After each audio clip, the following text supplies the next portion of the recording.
Tovino Thomas గారి పల్లె Chattambi movie review. ఈ మూవీ యొక్క ఫస్ట్ హాఫ్ అలాగే సెకండ్ హాఫ్ గురించి చెప్పుకోవాల్సి వస్తే మెయిన్ గా సెకండ్ హాఫ్ నాకు చాలా బాగా నచ్చింది.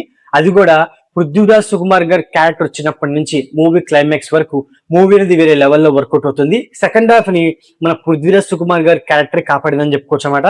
ఇక ఫస్ట్ హాఫ్ గురించి చెప్పుకోవాల్సి వస్తే ఫస్ట్ హాఫ్ స్టార్టింగ్ 30 minutes చాలా బోర్ గా వెళ్తుంది అనమాట. ఎప్పుడైతే కయాదు లోవర్ గారి క్యారెక్టర్ ఎంట్రీ ఇస్తుందో అప్పటి నుంచి ఫస్ట్ హాఫ్ అనేది కాస్త ఇంట్రెస్టింగ్ గా ఉంటుంది అని చెప్పుకోవచ్చు అనమాట.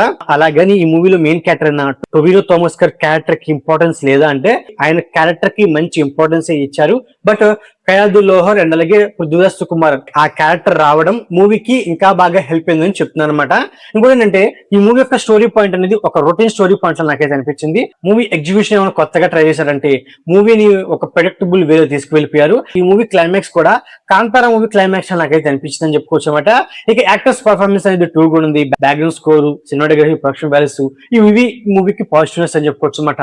సో ఓవరాల్ గా ఇదండి పల్లె చట్టంబి మూవీ రివ్యూ. నా రివ్యూ నచ్చితే వీడియోకి ఒక చిన్న లైక్ అలాగే మన ఛానల్ ని సబ్స్క్రైబ్ చేసుకోండి. Okay, thank you all.